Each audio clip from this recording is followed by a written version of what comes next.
Regular. Regular. I heard something else. Okay. Congress over the summer when they were really sort of ramping up the discussion.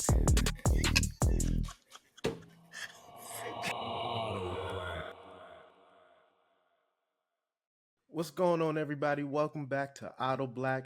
If this is your first time joining us, welcome to your new favorite podcast. If you've been with us before and you're back with us again, welcome back.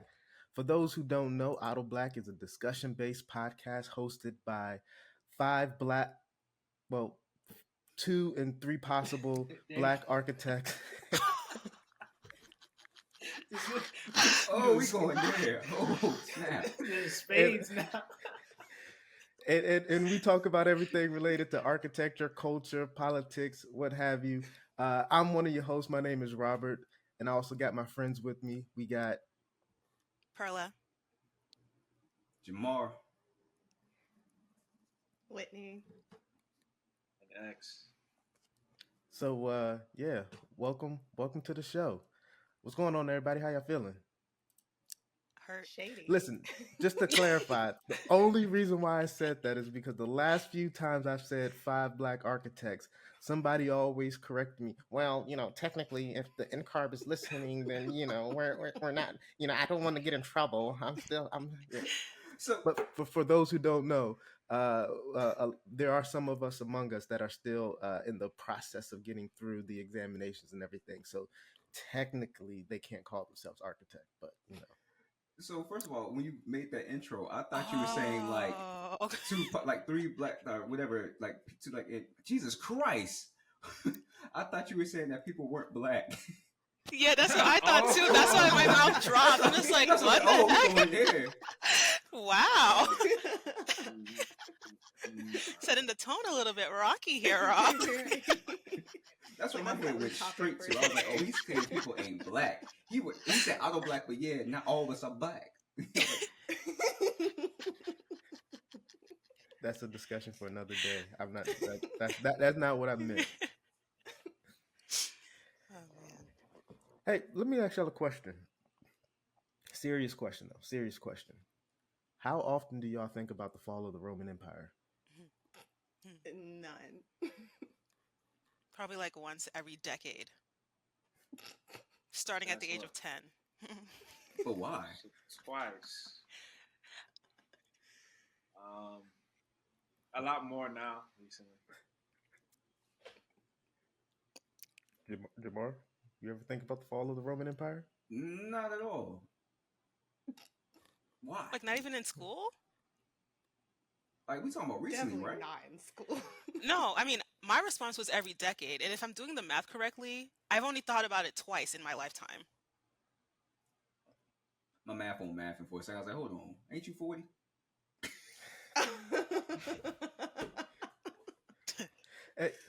At least y'all was honest with that question, because every time I saw that trend on social media, people, oh man, I actually think about that every day. No, you don't. No, you don't. But I will tell you, almost every day I think about the rise of artificial intelligence as a segue into our discussion for the day. What? Well, actually, Oh, so you wake out of up, you wake up curiosity. paranoid every day? The robots are here. No, legitly though, I do think about it frequently. I mean, just because it's so prevalent in our space now, in our worldview. It's like so prevalent, and it's becoming more and more like it's a tide that's coming, and it's like how do you position yourself to either be a beneficiary or to not be as a part of one of those who gets replaced by AI. So you think about it in more of a anxious mindset, or is it more just trying to prepare yourself of what's to become? Rob got that It cone on his depends. head. No. It depends though.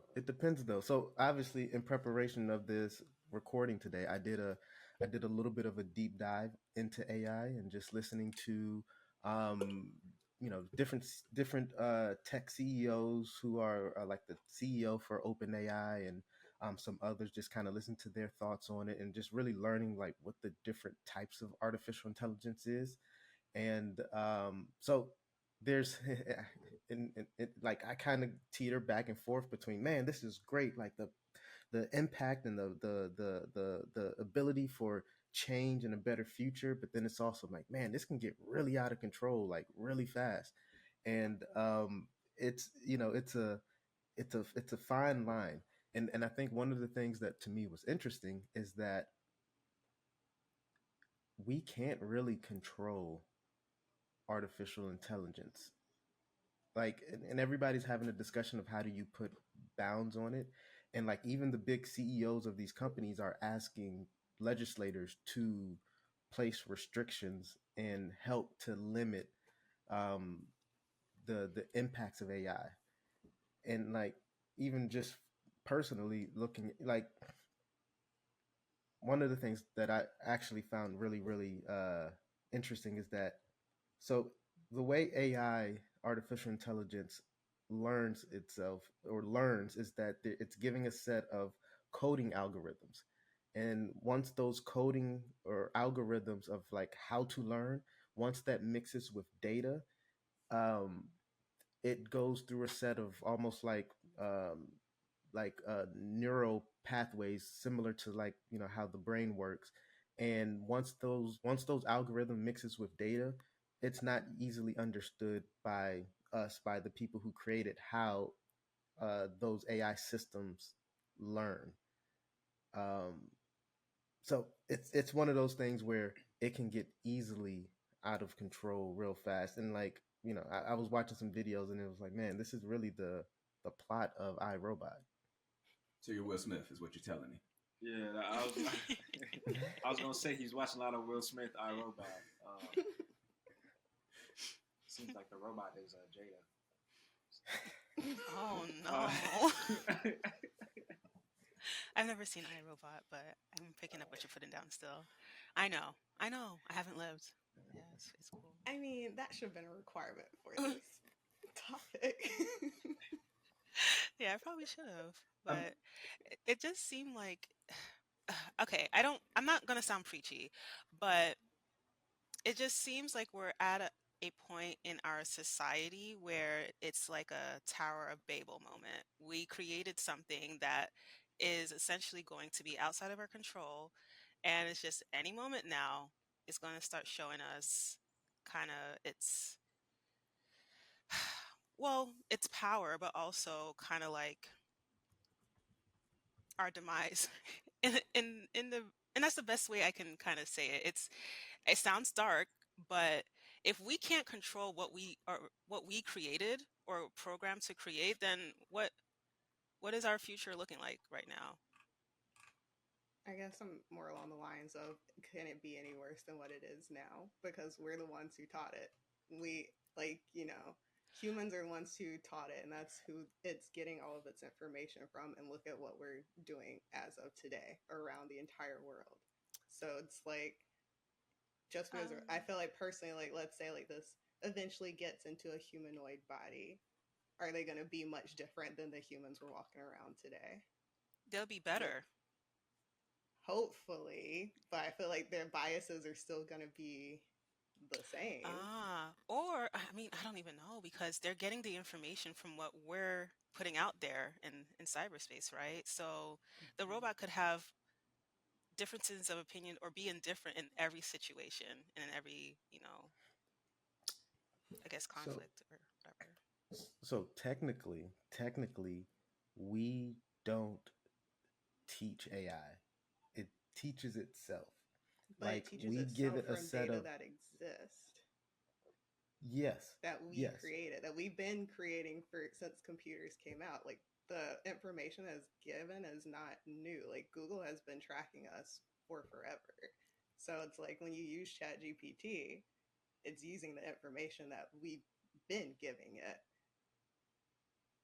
But if I'm understanding correctly, sorry, Rob, I didn't mean to cut you off. No, no, no. Go ahead. But and I guess this is well, a question for everyone. If I'm understanding correctly, even if we are putting the information into AI, it is still forming its own, I guess, consciousness, where to the point it's going to get to a point where we don't have the capacity to control it, right? Like So, any So other human.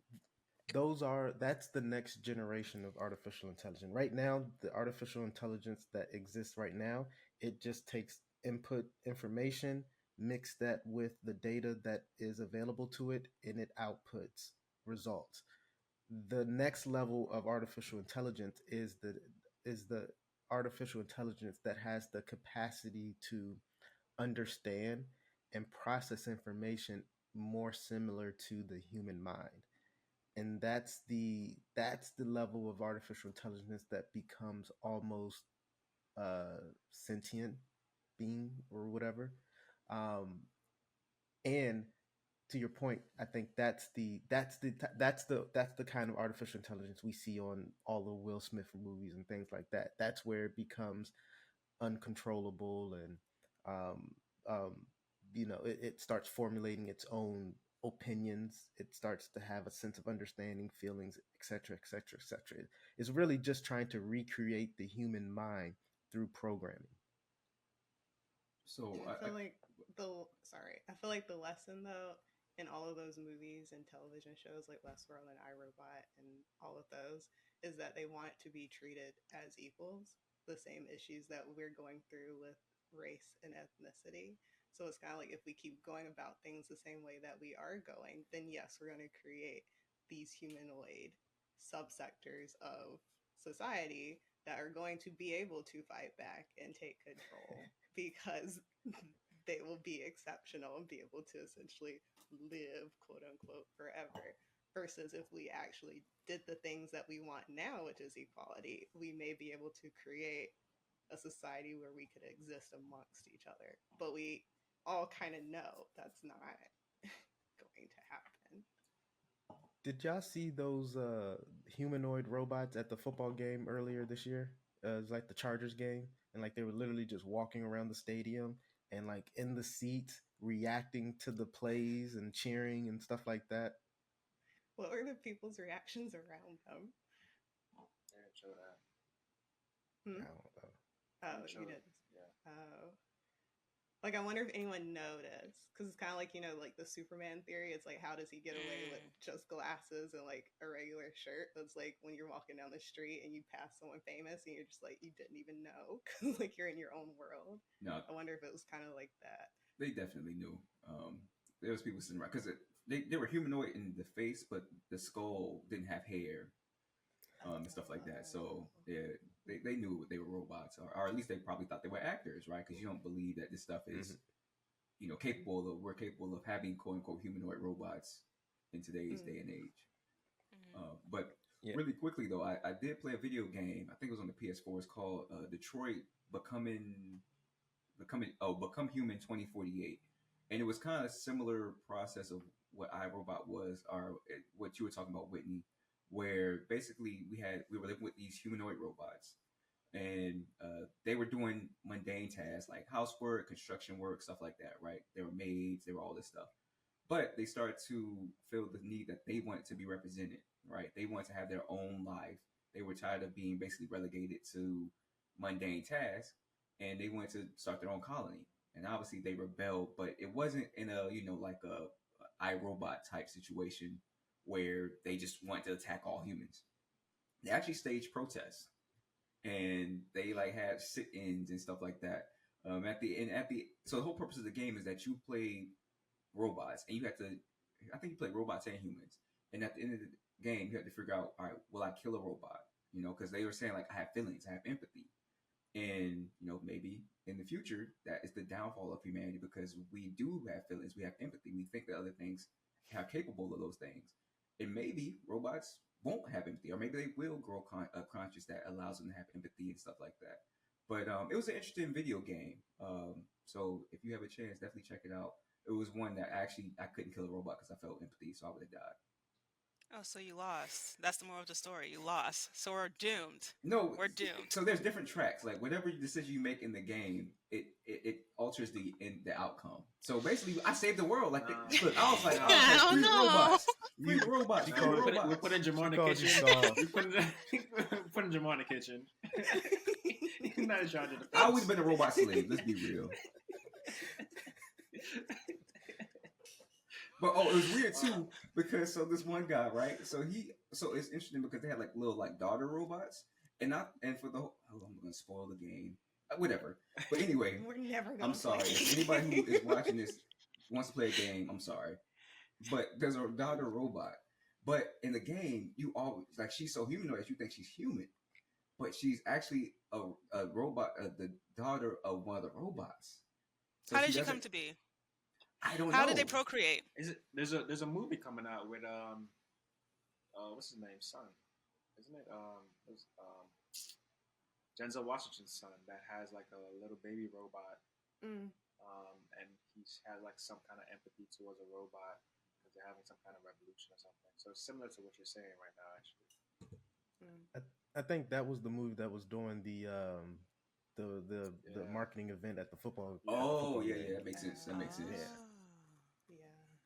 That's like these concepts are so not new. Like people have been writing books about like sci-fi books since like the 80s and 70s probably. So I feel like we're closer to maybe living it now, but like the whole concept of it's old at this point because that's like 50 years ago.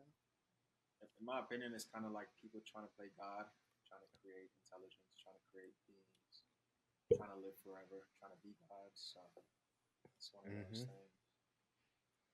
Yeah. So- There's this one series I read when I was in middle school, and it starts off, I forget what they were called, but starts off, and the main character is waking up, and she's like panicking because she doesn't remember anything like from her past, and everyone's just like, oh, you'll slowly remember it. And turns out she got in a car accident. This is during a time when cars drive themselves, and she was driving manually or something like that, which is taboo then, unlike now. And she got in a car accident.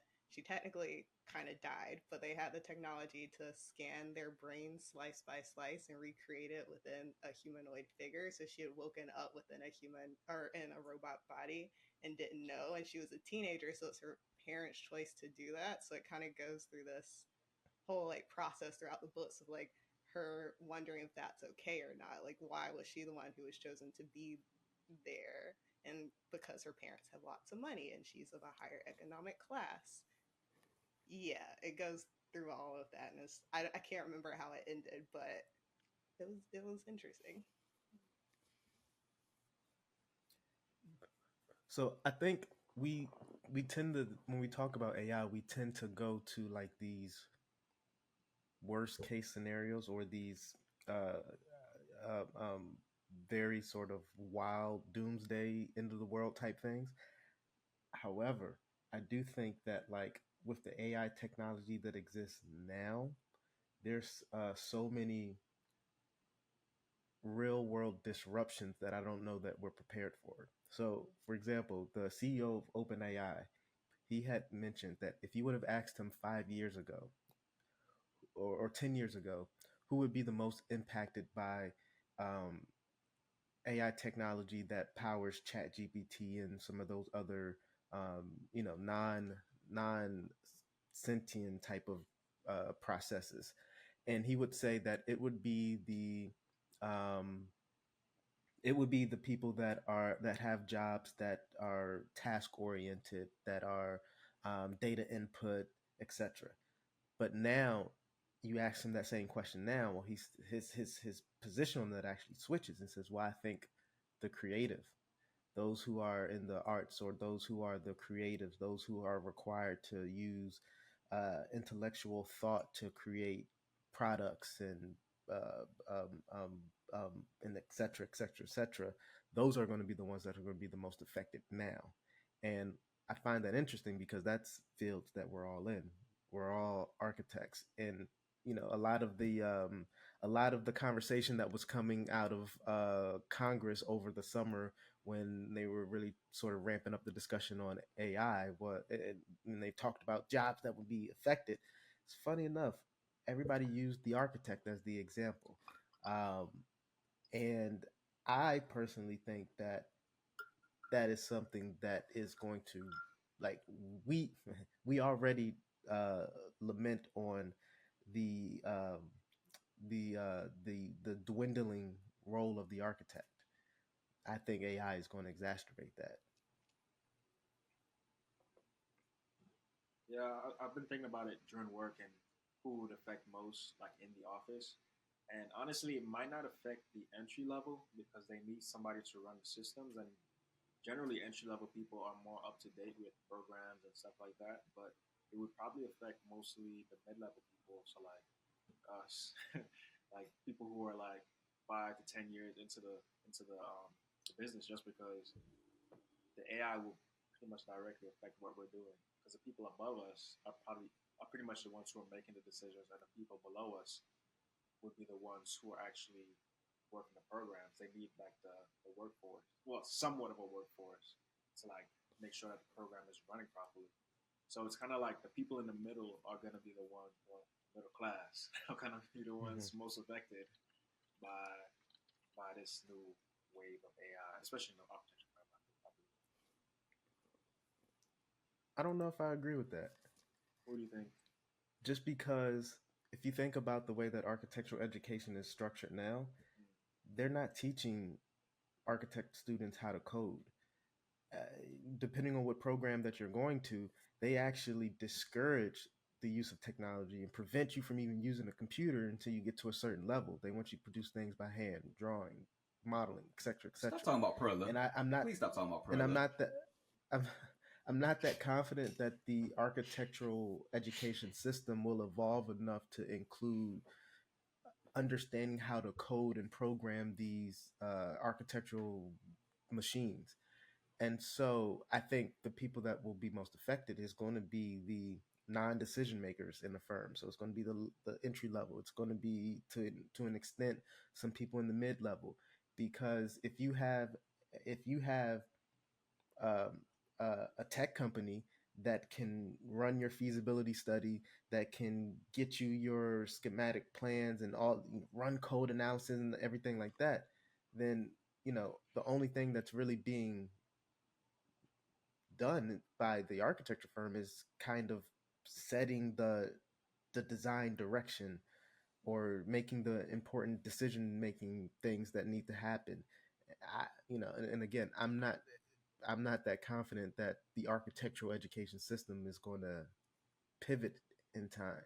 So the way I view it is that they would take a program like Revit, which pretty much architects already use, and it's pretty much, I mean, it has all the components built in. Like I don't really know Revit that well, but it has all the components built in to where like walls and assemblies are already there, and they'll just use that in order to develop AI within that system. So you'll be typing commands within that. You don't necessarily have to learn code. So like when I went to grad school, they actually had code classes like where you like use a robot to make um, like I don't know what it is, but it wasn't anything useful. It was just like some design stuff. But like you learn that in school, so I could imagine them having like Revit be transformed into more of a command-based system where you do feasibility studies. You put in the location that you're in, and it comes up with the code. And then you just say what you're expecting out of the program. So Revit can be developed further. Like I mean, it's a subscription based, so they can take it to wherever. Do we want Revit or whatever program we're using to get to that level though? Like that's a Personally, if yes? I don't Choice. have to leave Revit to like figure out the codes for whatever jurisdiction I'm working in, that would be Mm. perfect. Oh. Like if I go and Yeah. do something that's just like wrong and it's got like a big error message saying like Mm. this doesn't match the Arizona like whatever, that would be perfect. Because going to Google, not just the process of going to Google, but trying to figure out what you're looking for, how to verbalize it, Mhm. and then hoping that they have a good set of documents waste time. Or what they could even do is cross check it. So like have Revit, you create your model, and then have Revit cross check it to the online system or something Yeah. where Mhm. like the Revit people put in all the code across the net. Well, that's gonna take a lot of time, but put in all the codes across the nation and just like cross check it, keep cross checking, and like what you said, have like the error message if something is. So here's my thing. Revit, the thing is that Revit has such a chokehold on the industry that I don't think it will advance I don't think it will push the industry far enough. And obviously Revit is something that's taught in schools. It's something that most firms use in some capacity, whether it's AutoCAD or Autodesk in general, whether it's AutoCAD, Revit, whatever. I don't think they're going to push the industry, and I think it honestly comes from the schools pushing the industry further than the actual companies. So I just want to add one more thing. So like how I never imagined that there would be a Revit. So like CAD, when we were in school, it was like CAD. Well, back in our day. Oh, don't include me in that. I don't know that. Back in our day, it was only CAD, and then Revit came out of nowhere. So then it's only gonna take a matter of time for like whatever, like Rivian or whatever. Well, Rivian is a car. So I mean, look, hey, I got stock in them, so they better come up with something that's, I need some money. Yeah. But Autodesk itself is a corporation, so it has already bought other like programs and companies that have forced it to push further. So that's kind of like how Construction Cloud came into being. So I think like there will be people outside of Autodesk who will force it to become more of what we need to keep up with technology, just like any other corporation works. And actually, so I actually pushed back on X about saying that would be the entry, or no, you said it would be our level. I'm sorry, mid-level. You said it would be our level that would be basically kind of phased out or whatever, or struggle the most. But yeah, like I kind of do agree with that because again, I learned more about coding and stuff in school than I have in the practice, right? Like I use Dynamo in school. Like I used a robot. I use all these things. I have never used a robot in practice. I've never used Dynamo in practice. So I feel like the schools is where the push is going to come from versus coming from the office, because the office is obviously the top of heads don't know how to use this stuff. And if they don't know how to use it, they're not going to say, hey, we need to bill for this. And then they're not going to, again, push it further down the line. It's going to be our generation probably pushing it a little further than the previous generation. And then the generation after that comes after us will continue to push it. So it's going to be a slow burn, in my opinion. Well, it sounds like. Sorry. Sorry, I was going to ask, like, why do you keep saying, like, the old heads when we are, in the industry as well? So we have power, too. Yeah, we do, but we don't. Also, according to like some of these like young people, anybody born in 2000 is like are born before 2000 is old. Yeah, you're born in the 19s. Yeah. So I'm an old head now, I guess. Oh wow. Born in 1900s? Oh my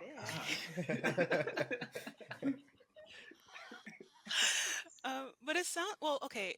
From what I'm gathering here, and this is really purely based on our conversation and my very limited research on AI, but if there was a way to use AI for like quality control or quality assurance of our documents, then wouldn't that mean that the higher ups have more of a risk in their position than no?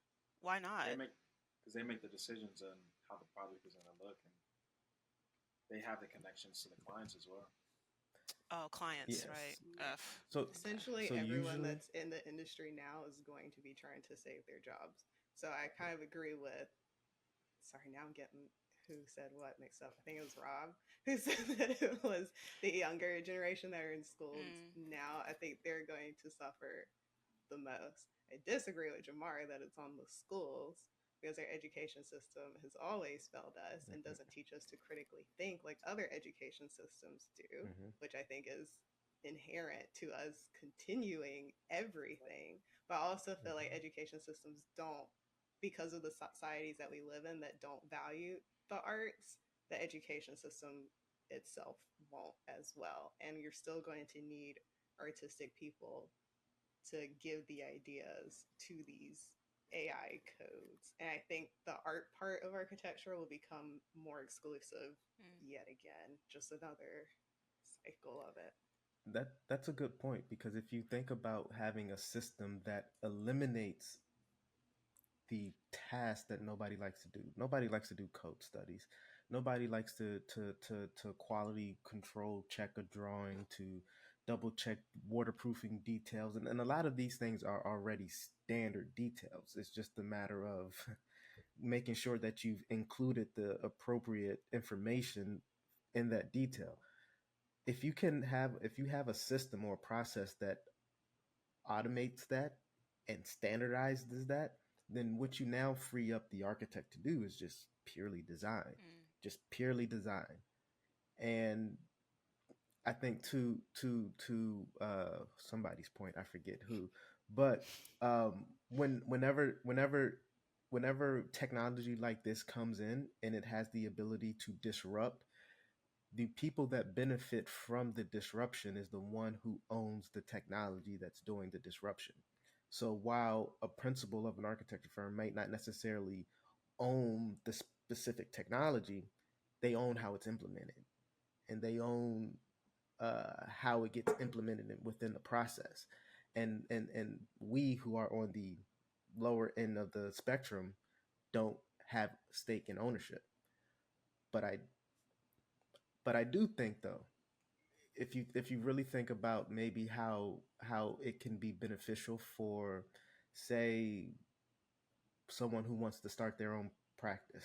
I mean, think about the power of resources that gives a sole practitioner. But then again, you still have to compete with the big corporation architecture firms. So Yeah, I mean, it creates a lot of more competition, and it's just going to mean that architecture fees are going to get lower because you're going to have everybody trying to become their own architect hmm and or architecture firm, and the competition is going to be so much that because fees aren't structured, because it's just a yeah. race to the bottom, pretty much. Yeah.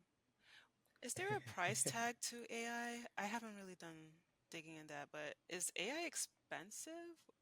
Is that a reasonable question to ask? Like, I don't I even think know if that makes sense. yeah, it So depends on the program. yeah, and the computers. You're going to need the computer system and the program. So it's going to be hardware and software. Well, hmm it should be more cloud based by the time it becomes, Yeah. So I don't think it necessarily matters about the computer, but I do think the subscription price. I think that's the biggest issue right now with Revit Mm, is, and even yeah. SketchUp. I recently found that SketchUp doesn't have a free like desktop version anymore. Again, that's hmm cloud based now. I mean, it's free cloud based, but it's also still limited. Um, but yeah, like you're going to start paying subscription fees, and I think that's what's going to price out the sole practitioner is the Yeah. ability to pay Well, for yeah. the subscription Yeah. fees. That's where my Well, head's going. what's more expensive? The subscription fee for programming, or having to pay your salary, your medical insurance, Okay. taxes on you. You know that Yeah, the I would costs will say weigh out. Yeah. I would say corporations are going through kind of like the similar process. Like, how much do we pay for AI? Like, do we give it to every employee or not? Because it gets even more expensive when you have 500 employees versus two. Mm. We are I some think the pessimistic cost of people. it is definitely slowing. Huh? Sorry, I missed that. I said we are some pessimistic people. I thought we was gonna come out here saying like it's gonna help us. Like we're all gonna keep our Well, jobs. I We're mean, gonna be amazing architects after this. Y'all like we are doomed. I never said that. I said that with my I chest. never said I said that with my chest. that. I think the I'm people. still more so on the optimistic side. Like, I kind of feel like it's like when the Industrial Revolution came around, Mm, jobs were decimated. Like, I'm just gonna say it like that. But new jobs came out of that. So I mm, feel like we just have to restructure how we think of our daily task. And I think we're definitely just gonna be more tech heavy. Like, we're gonna be artists in tech. mm. Everyone's hmm gonna kind of sort of be under that tech bubble So because we're all using I it. think. Sorry. I was just gonna say. I think the difference between the Industrial Revolution and now is that the Industrial Revolution was more of like a physical labor, whereas this is more intellectual, and it's also there's a physical aspect to it when they bring in the machines and how they. So it's like so when the Industrial Revolution came around, people were able to move from more of the physical to more of a intellectual field. So like the move was more obvious. But here, if AI is taking over pretty much everything, it's like where do you move?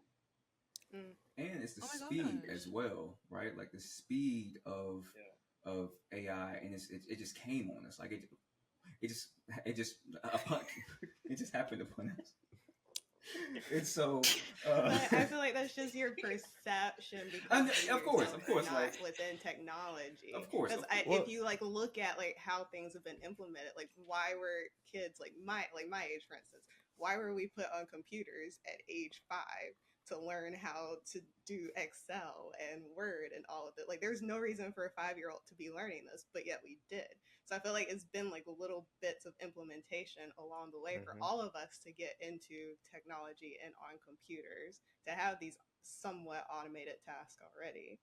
Like it's been happening. Like your game is teaching you, like asking you, like, would you kill a robot or not? Like that's not something that just came out of nowhere. Like that is purposeful. It, in addition to that, Whitney, I think there's a grander impact that AI is having outside of the technology field, and it's really just societal changes too. Like, it just seems like we don't need to move anywhere to do anything, and I don't know how the future will look like. Like, will we even tap into nature as much? Sorry, I'm going to sound a bit hippie, but like, it just seems like walking down the street or experiencing a place or a space will also change dramatically with AI, or at least just having memories or childhood Hmm. experiences that we grew up having, playing outside. Or, I mean, I remember using a floppy disk, I remember cassette tapes, I remember also playing outside, playing soccer, doing like regular things that our generation would consider normal, but I don't know how the future generation would even look like or look at us like, oh, you went outside, like, that's beneath us, Back in the Sound 1900s. like back in the sounds 1900s. But I sounds would like say the we're plot of putting Wally. I feel like we're putting a lot of blame on a computer system versus ourselves as parents and people who exist in the world, because kids now aren't playing outside and you can't blame AI for that. We're already doomed. Actually, actually, I disagree with Parla because there's going to be so many people unemployed that we're going to announce it will be Stop. No, but like to an extent, like that's kind of already happening. Like Hmm. they're like the cost of living is so high that people, like we talked about before, like people are buying like these compounds, people are becoming like more into farming and like growing their own vegetables. Like it's kind of like because of our shit society, it's already kind of going that way. It's just more, it seems more of a choice now versus being Well, unemployed.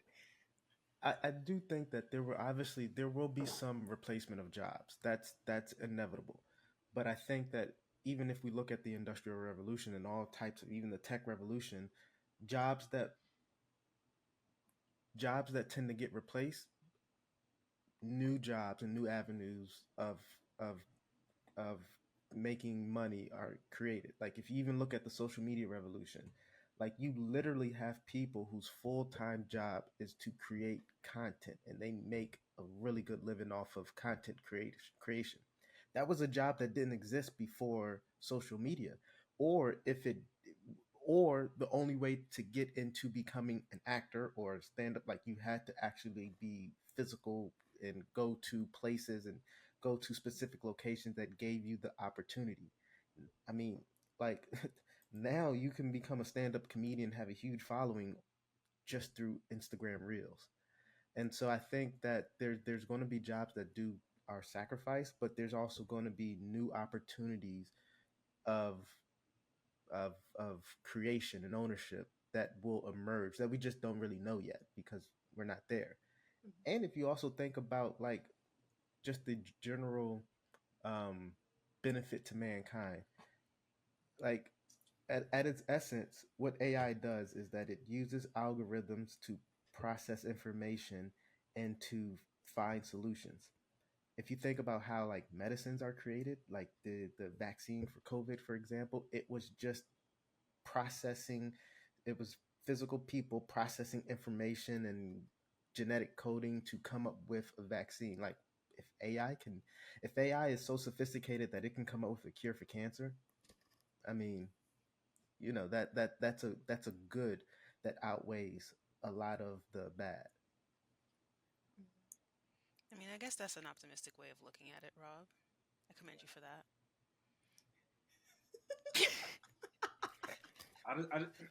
so so it would be one thing for AI to create the vaccine And or here like comes X.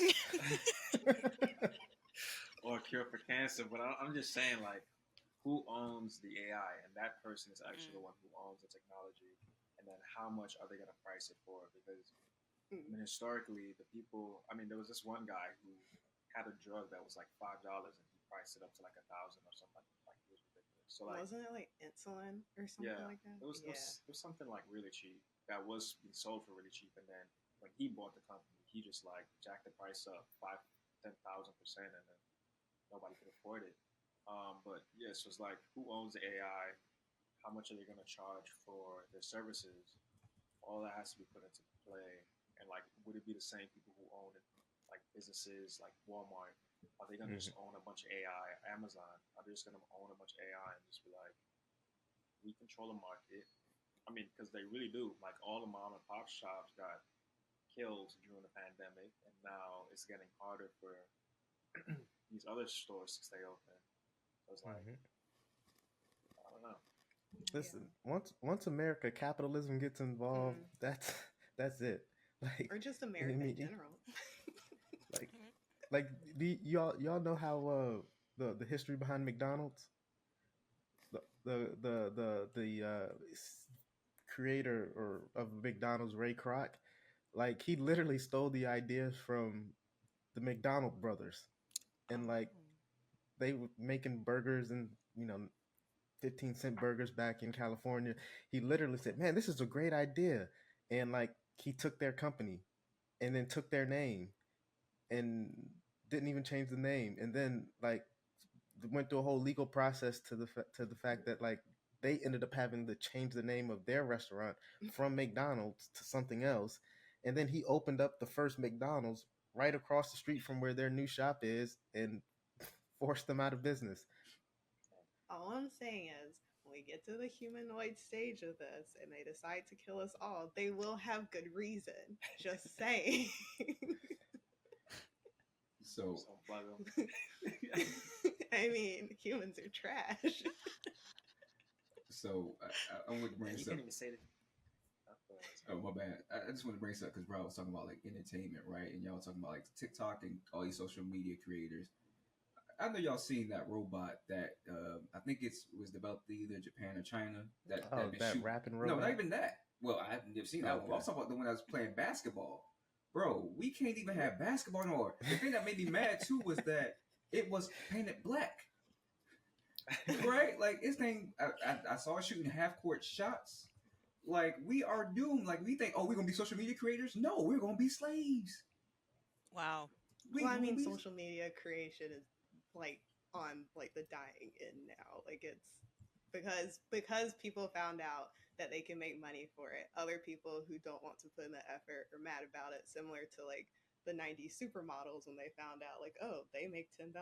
That's too much. But it's just like that's really not enough compared to the marketing campaigns.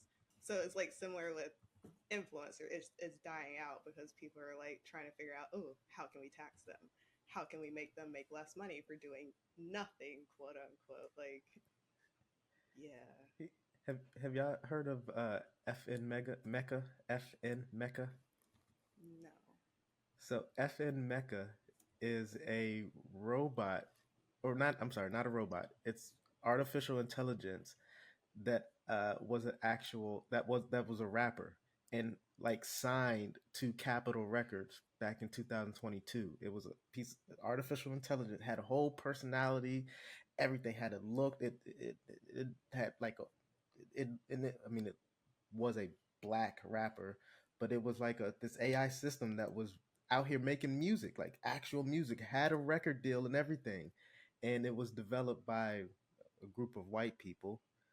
uh, but the reason why they ended up shutting it down, because there's a whole big controversy because the robot or the AI that was out here rapping, out here being a part of black culture, was also saying the N word like uh like just freely, all in this music and everything, just out here saying it all over the place. And when they found when who they found out actually who's the programmers of the system, obviously nobody black. That's when it got shut down. But like like I think he was actually featured on a couple of like prominent artist songs. But aren't we going back to blaming the technology and not the people behind it then? Or I mean, we're blaming the technology for what we're the cause of. Like it just seems like it's a whole cycle thing where we do it or we create something that would benefit or seems really dope in the moment, and then it just backfires, and we're like, no, it's their fault, it's not our fault, and you know, it gets shut down. So I don't know, because Yeah. how is the robot or this fictional character?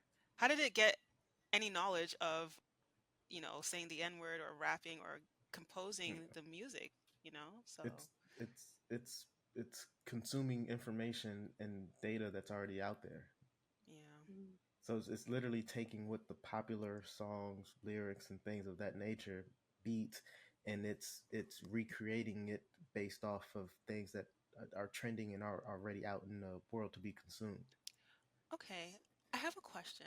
Are we learning from like these stories? Like there are actual examples of AI in a industry or a profession that creates something and it ends up backfiring. But is there any progress in that realm in like our profession or in general on how we're trying to deal with this? I think that's why a lot of the people in the industry and just people in general are asking for governments to take a seriously look at like putting legal bounds on this technology because how do you control it? It's in a state where it's progressing so fast and legislation obviously moves very slow that we need the legislation to catch up. And not only does it need to be nationalized and localized type legislation, but this also needs to be international. Like if we do get to a point where we have actual like androids, there needs to be an international treaty that prohibits militaries from using android That's too late. things in combat. No, it's too late. Uh, They already use drones, so it's too late for that. well, I mean, drones are still human But they controlled, can't add but face. They're gonna add faces to drones. but like not even outside of the worst case scenario, right? Like if you go back down to like intellectual property and intellectual rights, like that's why SAG is striking because these production companies are using artificial intelligence to capture their image. Like when you look at a movie scene, right? And Will Smith walks into a bar. Like obviously Will Smith is not the only actor in that scene. You have the bartender. You have the people who make up the ambiance in the bar restaurant. You have the waiter. You have the person that he bumps into on, so there's so many people in there, and like those are all actors. Those are all members of SAG, and like these production companies are just literally scanning their face and just replicating them on AI, human, I don't know, just replicating them and then populating a scene without having to pay them. Mhm. And that's why they're fighting or striking. But I feel like we should like talk about that in relation to architecture too. Like, how do you own your own likeness? Because we all know the two black guys that everyone uses in their renders, and they need two black guys. But are those two black guys getting paid for the use of their likeness? No. Oh. So it's like it affects us and our rendering. Well, they're going to be more like rendering videos now because we're going to have all these people in them. But it's just like no one in those renderings probably are getting paid for any of this. And it's like, can I not copyright my own face? Yeah, I was Like, about to say they should have copyrighted their face. yeah. But see, that's the thing. So it gets interesting because a lot of this comes from, um, let's say, like as a photographer, right? I'm taking a photo on a busy street. Does that mean I need to pay everybody who's in the photo on a busy street for their likeness? Like it starts to get to a very blurry Probably, line, depending on where you're getting the photos from. Obviously, I think the guys you're talking about were models. I'm assuming they were paid, but they probably didn't know Yeah, that they were once. getting, this type of use, especially in the architecture profession. Yeah. across the entire world. They're in all of our renderings at one point.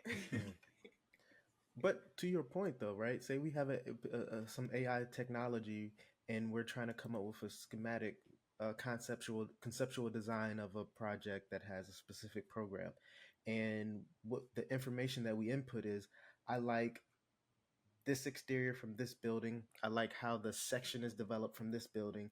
I like how the materiality is implemented from this building, and combine all of that to make me this product. Like, to your point is like, how do you, I mean, do you even, is there even an opportunity to protect the intellectual property of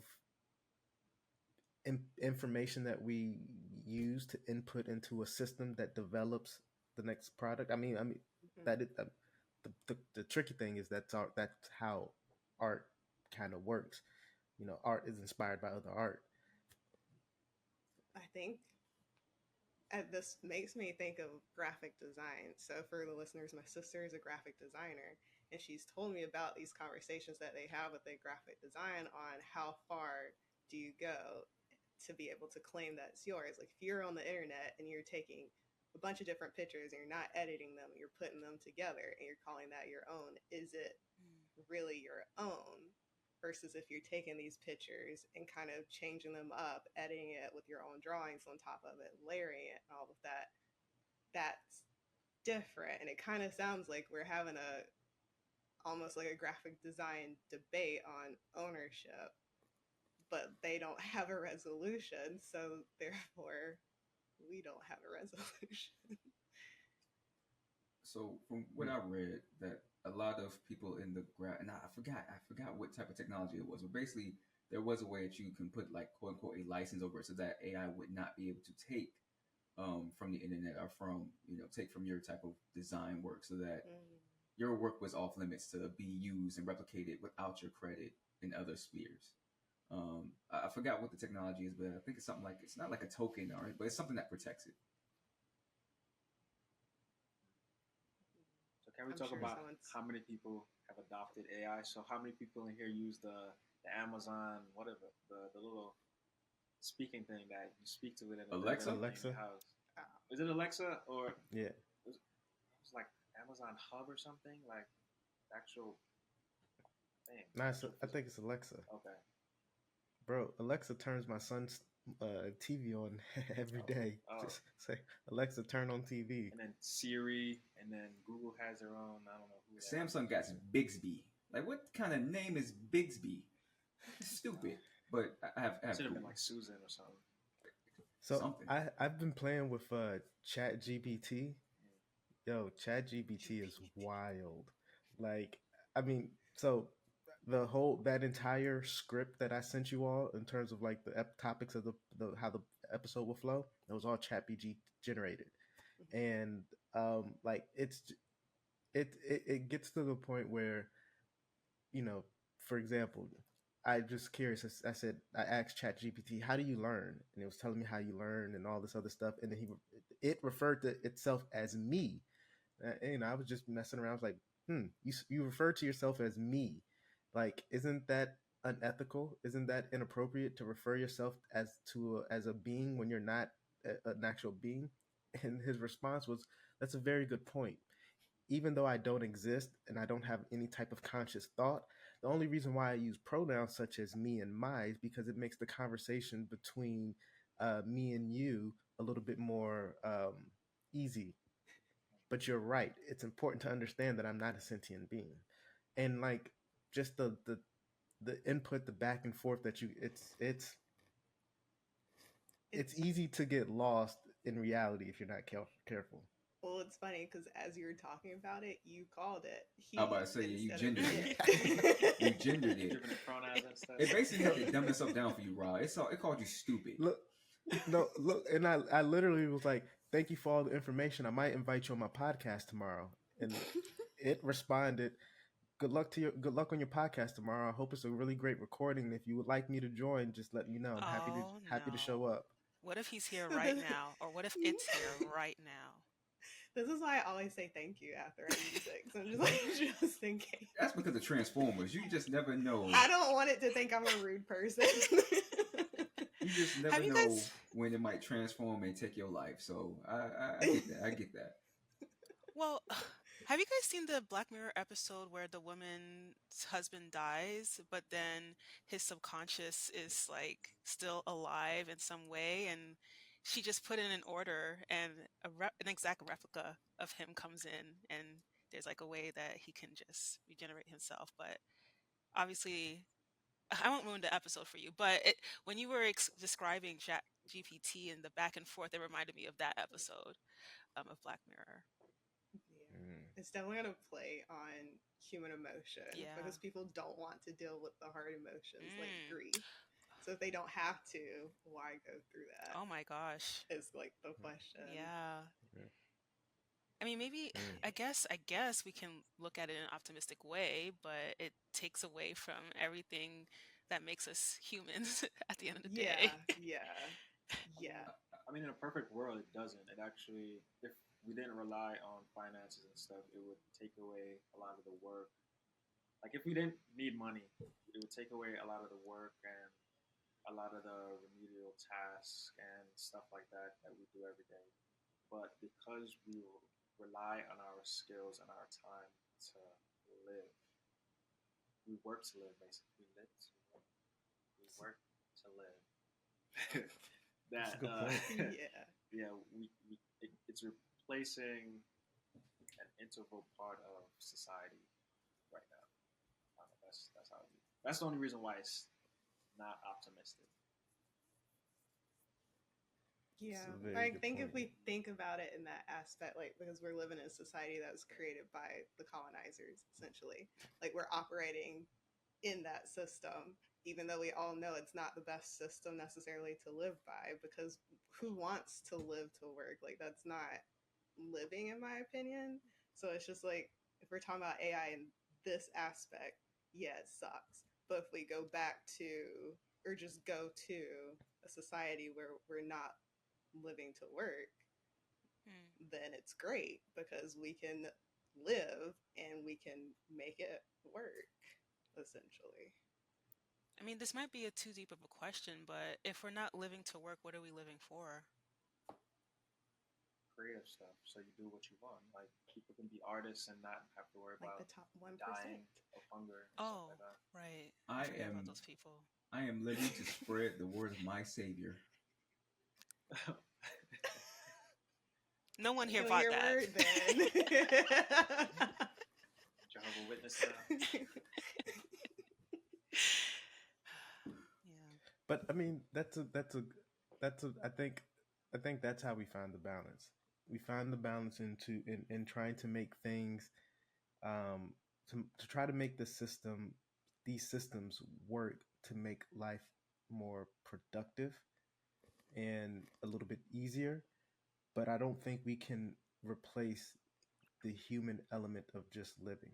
Like there are things that come with living that as a human being that we can't replace. For example, like working. Like that I think that's something that we as human beings do. We that's whether it's whether it's working for your looking historically, whether it's like working to produce and source your own food, like what to set up your shop, like there's always an objective for the day. But even just other things that are hard to deal with as human beings, such as like loss and the emotion that comes with loss, like I don't think AI should be an answer to help you deal with avoiding that thing which all humans have to go through. And this is why this is our downfall. We have too many emotions. And robots are like, F it. Off with your head.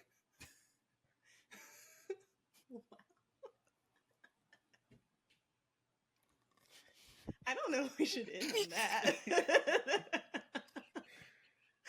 I know, I'm sorry. I ruined the ending. My bad. My bad. I was trying to be optimistic the whole time. I apologize.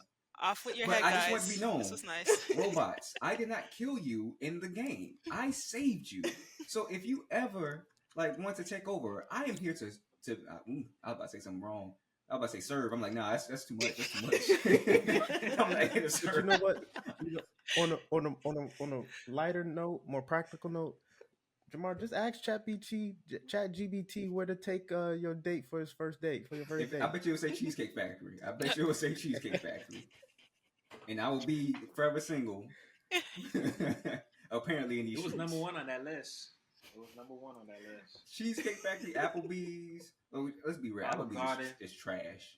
Red Lobster. You know, I wonder though if like they're on the list because it kind of gives like, I want you to put more thought into a place, you know, like versus just like a general like, I don't like chain restaurant, you know, not saying like chain restaurants are bad, but it's like maybe that's why they're there. I don't know. What if I live in Oklahoma in the middle of the prairie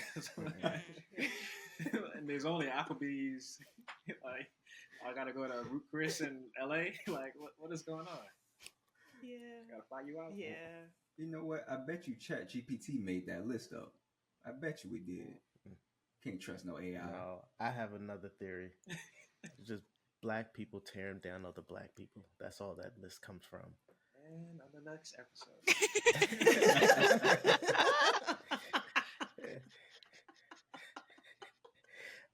Hey, thank y'all for joining us. This has been another episode of AutoBlack. We're not going to try to close it out any other way. We're just going to let it rock with that. I promise you, we'll be more enlightening and uplifting on the next episode. But until then, we see you next time. Bye. Peace.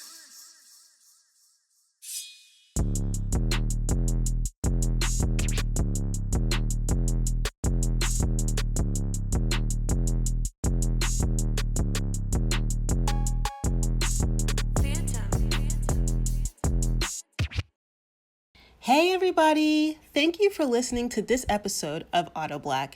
If you have enjoyed the discussion, please hit that subscribe button or follow button, whatever you'd like.